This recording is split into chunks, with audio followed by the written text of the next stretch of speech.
They see draws that the rest of us don't see. And hands that really seem too good for them to have, they can have them.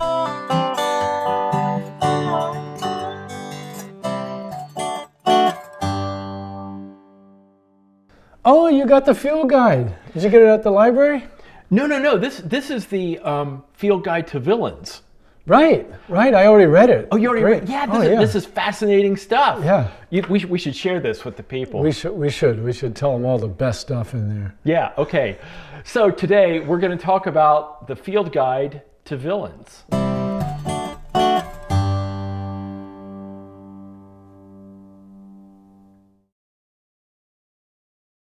So you got passive players, aggressive players. Right. And then you got loose players and tight players. Right. And this forms a 2x2 grid. Exactly. We have tight aggressive, loose aggressive, tight passive, and loose passive. Right. And we'll just cover each of those types in some generalities, and you'll be on your way. Long and winding road. But this is all for the purpose of shining a light on certain things that are reliable among certain player types. Once you put a player correctly in one of these boxes, there are adjustments you can make that are going to be profitable against those players every time. Exactly. So which one do you want to start with? Let's start with loose passive, my favorite kind of player. The calling station. The calling station, right. So first of all, if hearing those words makes you a little nervous because you think that might be you, well, that's good because you want to undo the looseness and the passiveness. Those are the two worst qualities in a poker player. Right, labeling the problem is the first step to solving it. Right. So now, how do you play against a loose passive player? One, don't bluff, okay? Because they're going to call you. Now, of course, you can value bet that person into oblivion. Because they are going to call a lot. That's why they're called calling stations. Right. Because they call. QED. You talk about the loose players and the willingness to see, or their kind of a special ability to see draws where we wouldn't. Right. You know, it took me a long time to understand this. And this really came from limit hold'em, but it does happen at no limit. Is like, let's say the flop is king, queen, 4. With the 4 of clubs. Right. And the opponent has the 5, 6 of clubs. And it's the king of diamonds and the queen of hearts. Right. The 4, 5, 6 of clubs in a row constitutes an absolute legitimate draw. That's a draw. Exactly. A pure draw where that this person is going to see the turn card every single time. Absolutely. At limit hold'em. Now there are a lot of people who take that same approach to no limit. Of course, the bet sizing in this matters. But if it's a normal pot, normal size, there are plenty of players out there that see backdoor draws as basically front door draws. Exactly. And that kind of explains the mystery of like, what are they in there with? You know, this was kind of a big understanding for me. They're in there with a draw. Right. You might not call it a draw, Right. but they do. The other thing that's important about loose passive players is they are not bluffing you. Right? And so if they suddenly wake up at some point in the hand and start firing in bets that they don't have to, they've got it.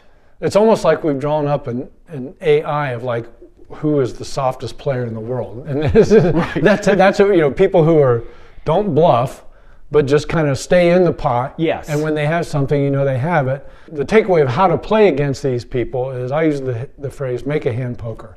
You know, you just you need to have a hand. These aren't the people that you try to play above the rim against. Right. And I'd like to actually to say something about that because I hear people complaining, well, you can't beat these guys. Oh yeah. Right? Right. They're in too much or whatever. Yeah. And you know, like I want to go up to a point where my raises are respected. I don't want my raises respected. You know, I just want my raises called.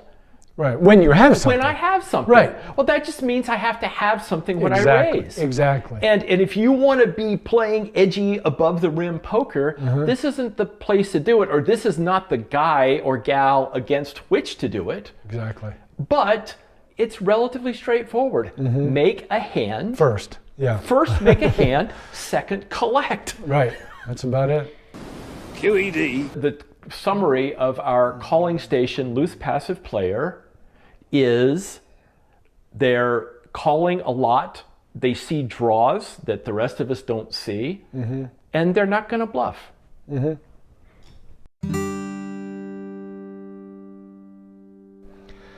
Okay, so who's our next quadrant? Old Man Coffee. Old Man Coffee. Wait, me?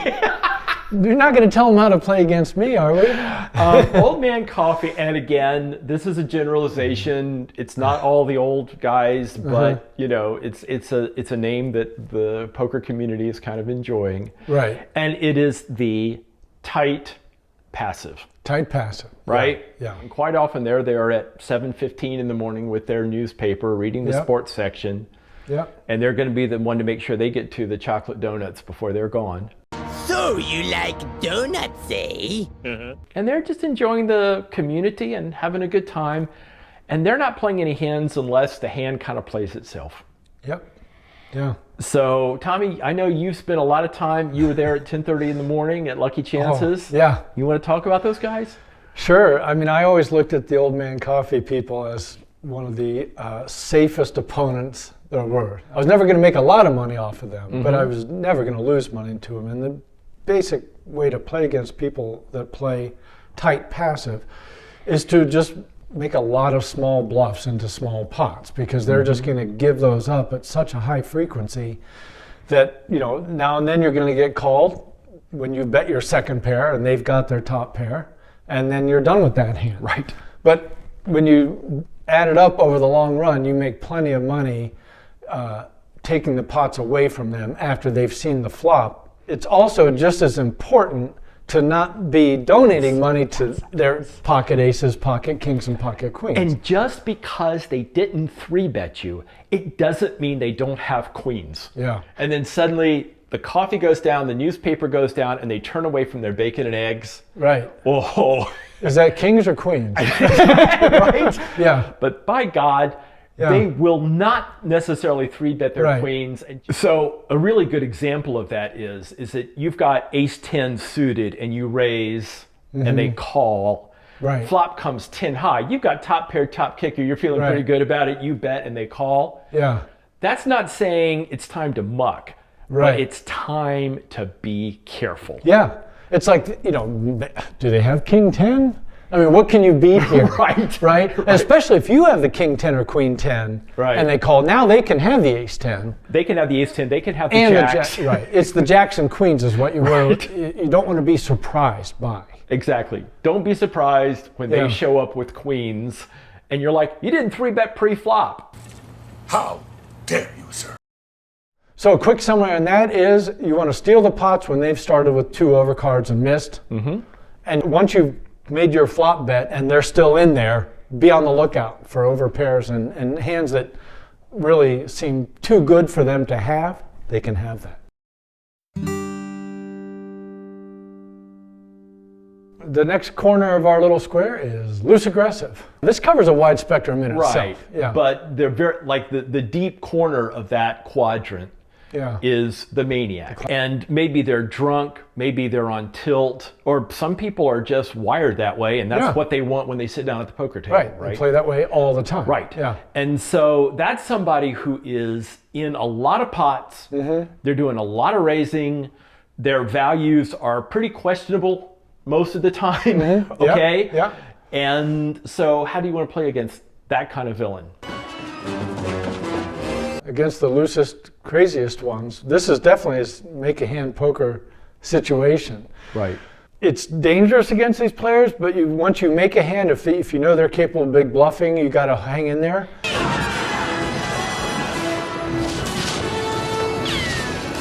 Right. But the real thing to look out for is that a lot of times that players play like this, they oftentimes have real good poker skills. And you can get really trapped and really burned for big money because you've made wrong assumptions about their overall skill based on the sheer number of bets they're making. Exactly. Just because somebody's playing a ton of pots and playing them aggressively doesn't automatically mean that they're not a good poker player. Right. I mean, you certainly can't exploit somebody who's playing too many pots and is in with bad values. But sometimes those people have a particular ability to know where they are in a pot. Yeah, shockingly good. And they kind of have this sense of how they can push people around, and then they recognize resistance from real hands. Right. And they get out in time. Then they get kings, or they flop a set, and then they just take you for a stack. Right. Because, he's just running without the ball again. Yeah. In general, against loose players, whether they're aggressive or timid, you still play make-a-hand poker. Right. Because they could be in there with anything, and you want to be ready to go for the ride.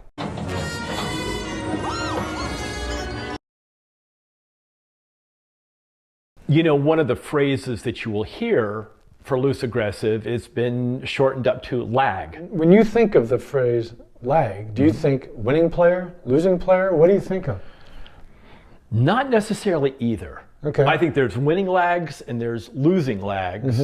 And I would say the difference is the winning lags are the ones who have the poker skills, so the innate ability to know where they are in a hand and get away when they run into somebody with a real hand, and are not so wide in their lagginess that they just end up with trash way too often. The winning lags, there's a real deception because they play so aggressively when they're in there that you kind of get a feeling that they're actually playing more hands than they actually are. You really got to be on the lookout for the guys who you've initially pegged as loose and potentially profitable players, but when you see them fold 5 or 6 hands in a row, like once an hour, that's all you got to know to see these guys aren't just chunking money around. Those are some of the most dangerous players.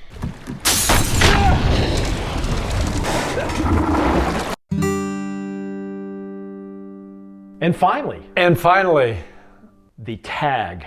The tag, the tight aggressive.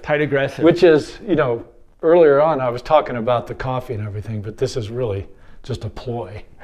I like to look like OMC, but I am not. Classic tight aggressive, whatever that means. Well, and I think that's what we learned back in the Limit Hold'em days, right? That's where all the winning players were.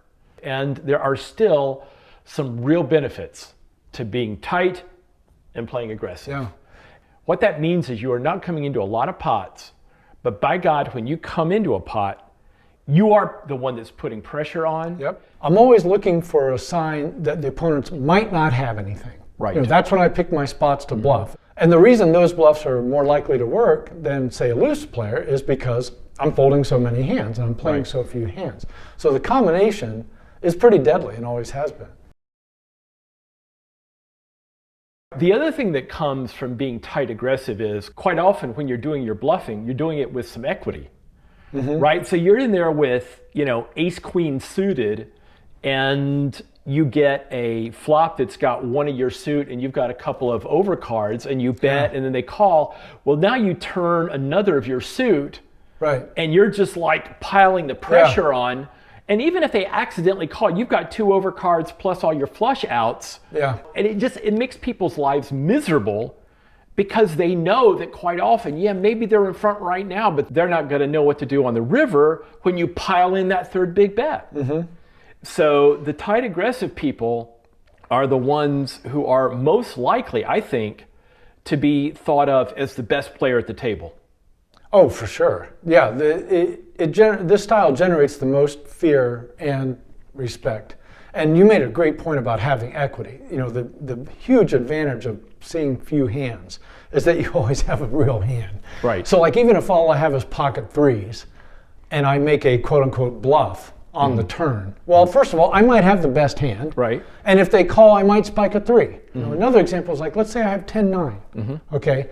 And you know, I folded 10-5 suited 6 times that day, waiting for 10-9 suited. Now the board comes like ace-ace-8, we'll say.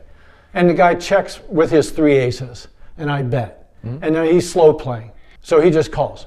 So now 7 comes on the turn. Now I got an open ender, he checks, I check. Now I have 8 cards to hit, and if I hit one of these, I'm gonna get paid. Whereas if I had had 10-5, that never would have happened. You know, this is a subtle thing, which is if you have a pocket pair or you have two big cards or you have connected cards, basically every time you're in there, lots of good things can happen to you. And that's a big part of the tight, aggressive style, is that you have these extra outs to support your aggressive play. So Bill Conklin had written into us saying, how do I play against the best player at the table? Right. And the best player at the table may be tight or may be loose, but they're never going to be passive. Right. You'll never see the best player being loose passive or tight passive. Either one. Yeah. And thank you, Bill, for sending in your request. And we might as well stop here to say, anybody, please send us any topics you want us to talk about, or send us a specific hand. We'd be glad to go over it. So as to how to play against the best player at the table, my simple answer is don't. If your objective in life is to just make as much money at poker as you possibly can and have the best time you can, and you only have so many dollars to invest against various players, it's like if you choose to invest that money against the guy you already know is the best player in the game who's making a living at poker, that just doesn't make any sense. Right.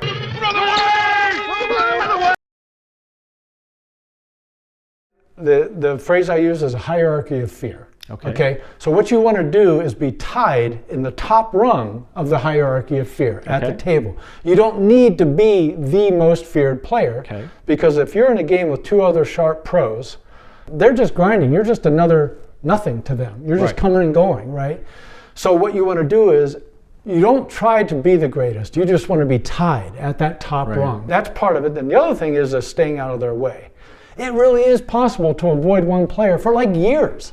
At no limit, if you really want to. Maybe we'll go into how, but I'm just saying it is possible to stay out of the way of people. The point here is, if you're playing against a guy who is shaking you up, he gets under your skin, you never know what he has, he just throws you off your game.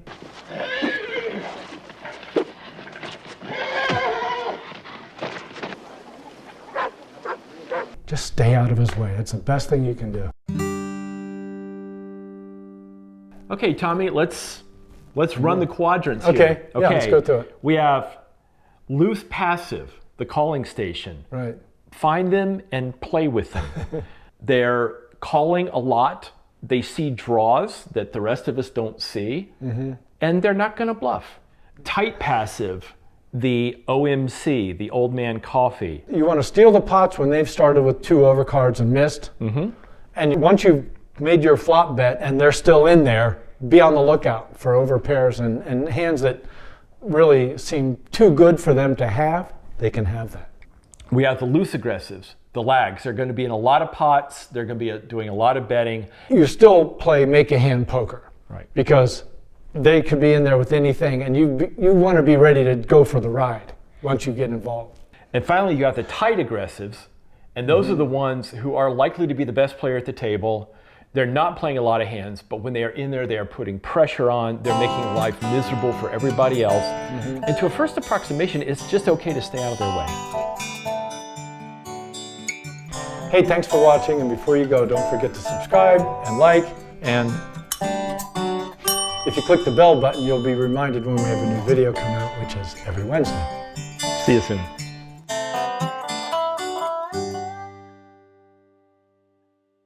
This country is safe against Superman, thanks to you. No, sir. Don't thank me, Warden. We're all part of the same team. Night.